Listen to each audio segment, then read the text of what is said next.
In 1966, a man in Sydney printed fake $10 notes so good that bank workers couldn't tell them apart from real ones.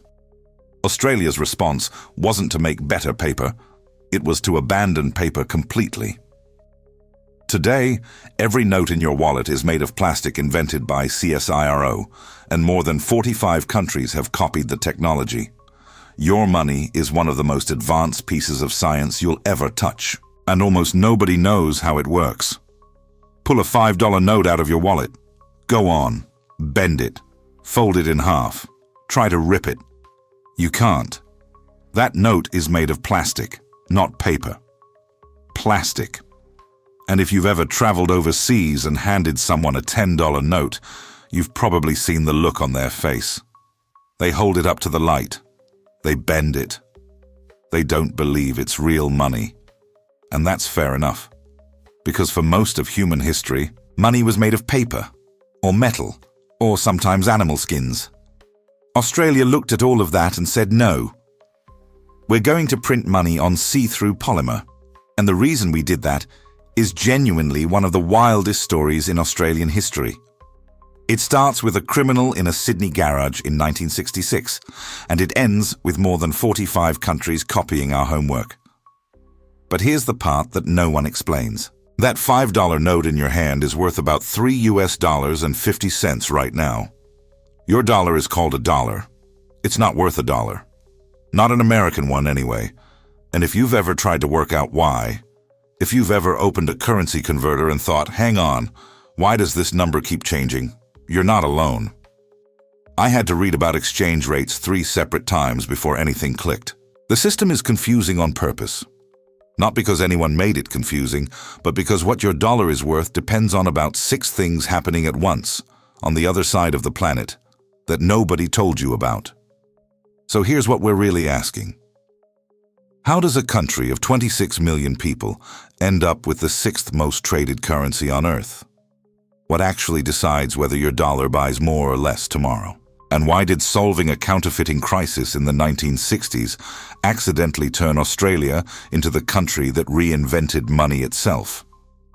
This video covers 6 things: the plastic, the history, the float, the commodities, the Reserve Bank, and the Australian dollar's place in the world. By the end, you'll understand your own money better than most Australians ever will. And it starts with a bloke, a printing press, and a very bad idea. In 1966, Australia did something massive. It switched from the Australian pound to the Australian dollar. Decimal day, February the 14th. The whole country woke up with new money, new notes, new coins, new everything. And the new $10 notes were beautiful, state-of-the-art. Watermarks, metal threads, intaglio printing. The Reserve Bank was proud of them. That pride lasted about 11 months, because by the end of '66, a man in Sydney had printed counterfeit $10 notes so convincing that even bank tellers couldn't pick them. Not sometimes, regularly. The fakes were circulating alongside real ones, and nobody could tell the difference. It got so bad that members of the Amalgamated Engineering Union refused to accept $10 notes as part of their pay. Think about that. Workers refusing their own wages because they didn't trust the money. The Reserve Bank's governor at the time, a man named Nugget Coombs, made a decision. He didn't go to the police. He didn't go to the printers. He went to CSIRO, to the scientists, and the challenge he set them was simple.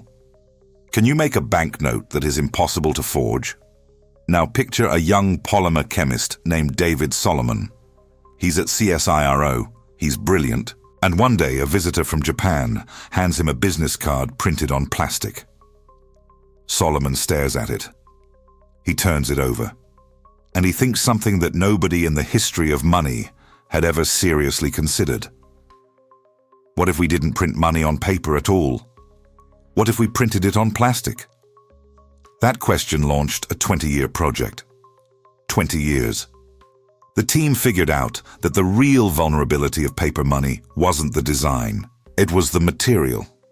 If you could photograph a banknote, you could forge it, so they needed a security feature that couldn't be photographed. That's where the optically variable device was born.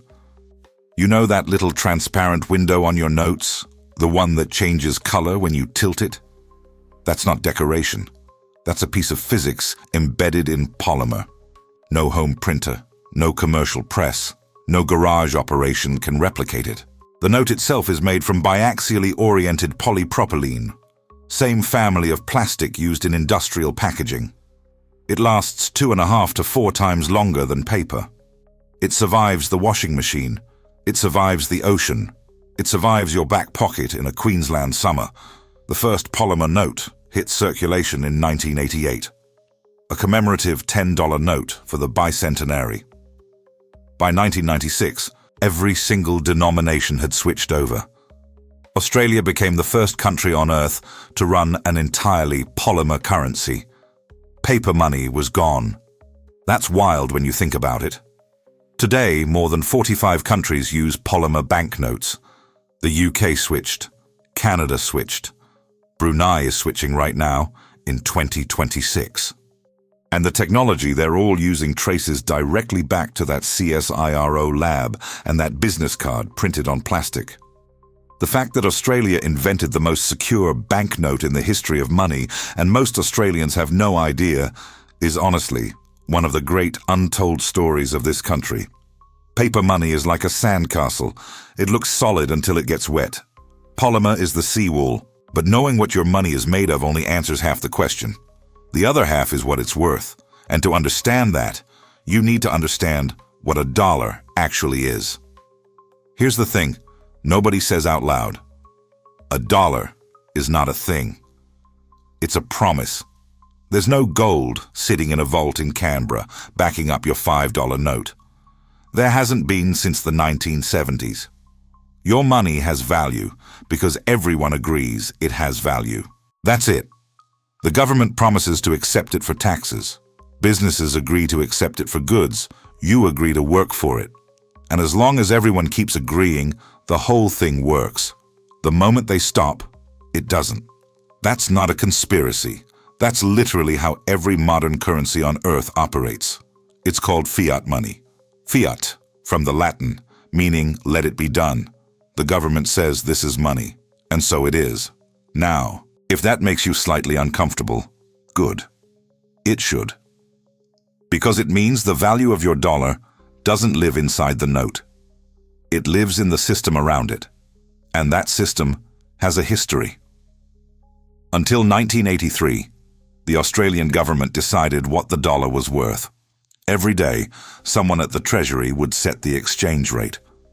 The Aussie dollar is worth this many US cents today. Done. Fixed. If the market thought it should be worth more or less, tough luck.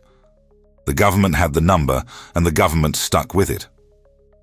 Then, in December 1983, the Hawke government did something that most Australians have never heard of, but that changed the country permanently. They floated the dollar. They let it go. From that day forward, the Australian dollar's value was no longer set by a politician or a bureaucrat. It was set by the market. Buyers and sellers, every second of every day, trading Australian dollars for other currencies, and wherever supply met demand, that was the price. Before the float, the government was like a shop owner putting a tag on a shirt. $40. Take it or leave it. After the float, the dollar became an auction. The market decides what it's worth, and the price changes every second. That single decision is probably the most important economic reform in modern Australian history. And almost nobody talks about it. It's the reason your dollar moves. It's the reason a crisis in the Middle East can change the price of petrol in Perth overnight. It's the reason the number on your currency converter app is different every time you open it. The float connected Australia's currency to the rest of the world. For better and for worse. Stay with me. The next part is where it actually clicks. So the dollar floats. The market decides its value. But what does the market actually look at? What moves the Australian dollar up or down on any given day? This is where Australia gets interesting, Because unlike the US dollar or the euro, the Australian dollar is what economists call a commodity currency. That means its value is tied heavily to the price of the stuff Australia digs out of the ground and sells to the world. Iron ore, coal, natural gas, lithium, gold. Australia is one of the largest resource exporters on the planet. And the countries buying those resources, especially China, are paying in US dollars. When iron ore prices go up, more US dollars flow into Australia. More demand for Aussie dollars. The AUD rises. When iron ore prices drop, the opposite happens. Less demand. The AUD falls. Picture May. She's a FIFO worker in the Pilbara.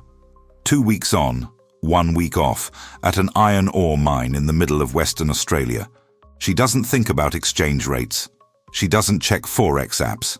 But every ton of ore she helps pull out of the ground moves the Australian dollar. She is, in a very literal sense, manufacturing the value of the currency in her pocket. And she has no idea. The Australian dollar is like a mining company's share price. It doesn't move because of what happens in Canberra. It moves because of what comes out of the ground. Now here's where people get it wrong. They hear that the Aussie dollar is worth about 72 US cents, and they think that means Australia's economy is weak. It doesn't mean that at all. The exchange rate is a scoreboard. It doesn't play the game. It just tells you who's winning right now, in this particular matchup between these two particular currencies. Australia has the 6th most traded currency on Earth. 6% of every Forex transaction on the planet involves the Aussie dollar. For a country with fewer people than Texas, that's extraordinary. The AUD isn't weak. It's connected to everything. I'm not going to pretend I find this next part straightforward. Nobody does. The Reserve Bank of Australia, the RBA. You've heard the name. You've seen the headlines. RBA raises rates. RBA holds rates. RBA ruins your weekend. But what does the RBA actually do to your dollar? The RBA controls one thing, the cash rate. That's the interest rate banks charge each other to borrow money overnight. Right now, in mid-2026, the cash rate sits at 4.35%. The RBA has raised it 3 times this year alone. February, March, May. 3 hikes in a row. The reason? Inflation. Prices have been rising faster than the RBA's target of 2 to 3%. The latest annual CPI reading was 4.2% in April. Fuel costs, driven partly by conflict in the Middle East, pushed transport inflation close to 9% earlier this year. The RBA looked at all of that and decided the only way to slow it down was to make borrowing more expensive. Here's how it lands on a real person. Picture Josh. He's 28, making flat whites in Melbourne for $26 an hour. He rents a 1-bedroom in Footscray. His landlord has a variable rate mortgage. When the RBA raised rates 3 times this year, his landlord's monthly repayments went up by about $270. His landlord passed that on. Josh now pays $40 more a week in rent. His hourly rate didn't move. Nobody called him to explain. He just got the text from his landlord and did the maths on his break. The RBA doesn't control the economy. It controls one lever. But that lever is connected to every mortgage, every savings account, and every business loan in the country. One lever. Everything moves. Now, the cash rate also affects the dollar's exchange rate, but indirectly. When the RBA raises rates, Australian savings accounts and bonds pay more interest. That attracts foreign money. Foreign investors buy Australian dollars to invest here. More demand for AUD. The dollar goes up. When the RBA cuts rates, the opposite happens. Money flows out. The dollar dips. So the RBA is one force among many. Commodities pull the dollar one way. Interest rates pull it another. Global risk appetite, China's growth rate, geopolitical shocks, they all push and pull at once. The exchange rate you see on your screen is the sum of all of those forces, updated every second. I had to double-check the maths on this before recording. That's how many moving parts there are. There's a whole world of Forex derivatives, carry trades, and speculative positions that I'm not dragging you into today. We're sticking to what your dollar is and why it moves. If you want that rabbit hole, it'll be there when you're ready. Now let's zoom out. Where does the Aussie dollar sit in the world? The RBA tracks something called the Trade-Weighted Index, the TWI. It doesn't just measure the AUD against the US dollar. It measures it against a basket of currencies from Australia's biggest trading partners, weighted by how much trade we actually do with each country. So the Chinese renminbi carries more weight than, say, the Swedish krona, because Australia trades far more with China. As of late May 2026, the TWI sits at about 66.6. That number doesn't mean much on its own. What matters is how it moves over time, and what's pushing it. Picture Priya. She's a grad student who's just landed in Sydney from Mumbai for her master's degree. She converts her rupees to Australian dollars at the airport. The rate is terrible. She doesn't know why. 3 months later, iron ore prices dip, and the AUD falls 2 cents against the US dollar. Her remaining rupees suddenly buy more. She hasn't done anything. She hasn't changed jobs or moved countries again. The dollar moved under her feet. And that's the thing about living inside a commodity currency.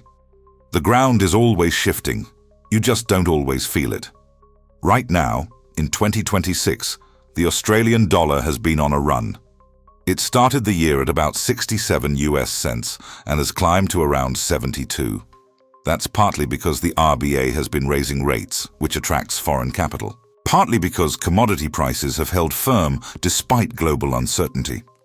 And partly because the US dollar has weakened relative to most major currencies this year. The Aussie dollar's rise is real, but it's also relative. It didn't get stronger in a vacuum. Other things got weaker. If you're still here, you already understand more about the Australian dollar than most people who use it every day of their lives. Let's talk about where people go wrong. Because there are 4 mistakes almost everyone makes about the Aussie dollar, and 3 of them are completely understandable. The first is thinking the dollar is weak. It's not. 72 US cents doesn't mean weakness. It means that's where the market prices it based on dozens of factors. Australia has the 6th most traded currency on the planet. That's not weakness.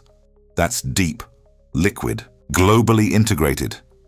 The second is thinking exchange rates don't affect you. They do. If you buy anything imported, and you do, the exchange rate is baked into the price. When the AUD drops, your electronics, your clothes, your petrol, they all get more expensive. You're paying for the exchange rate every time you tap your card. You just don't see the line item. The third is thinking your money is paper. It hasn't been paper since 1996.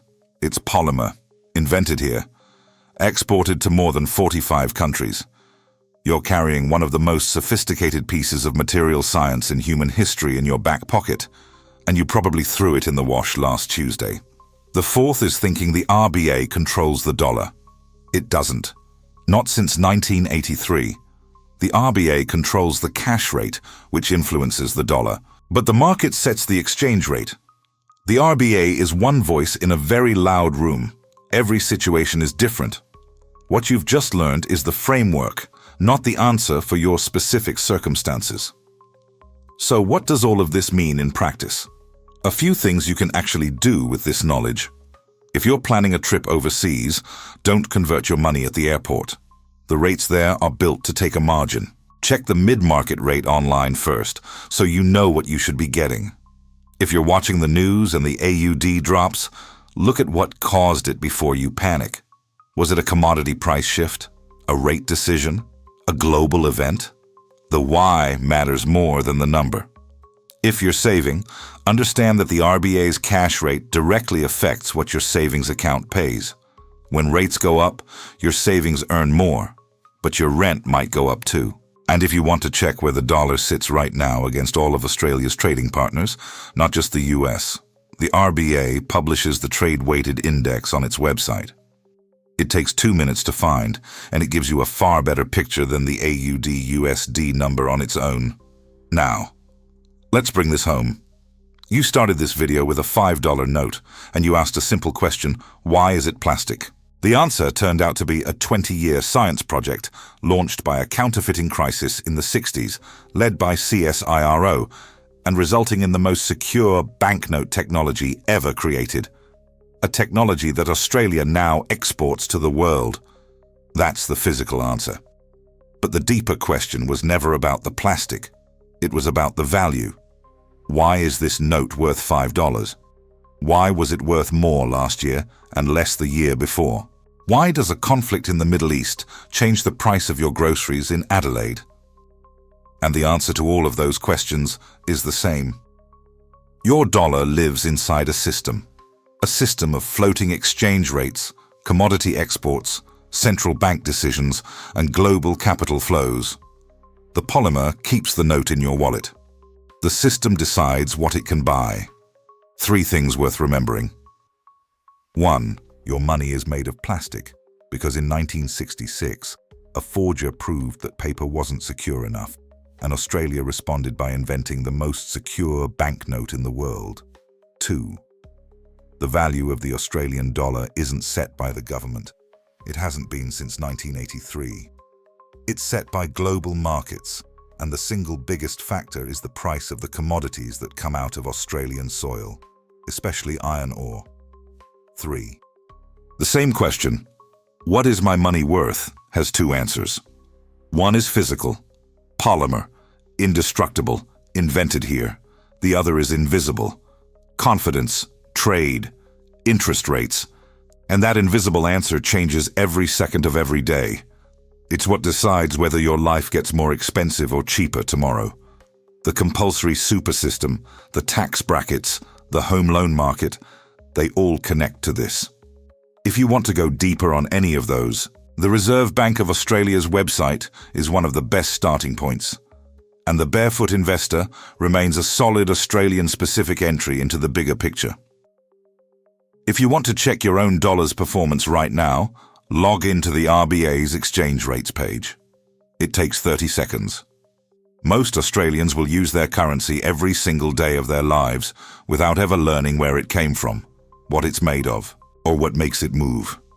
If this video changed that for you, even a little, that's the whole point. You started with a $5 note you couldn't tear. Now you know why you can't tear it. And now you know what it's actually worth and why that number never stays still. This is general education, not personal financial advice. If you need advice tailored to your situation, speak to a licensed financial advisor.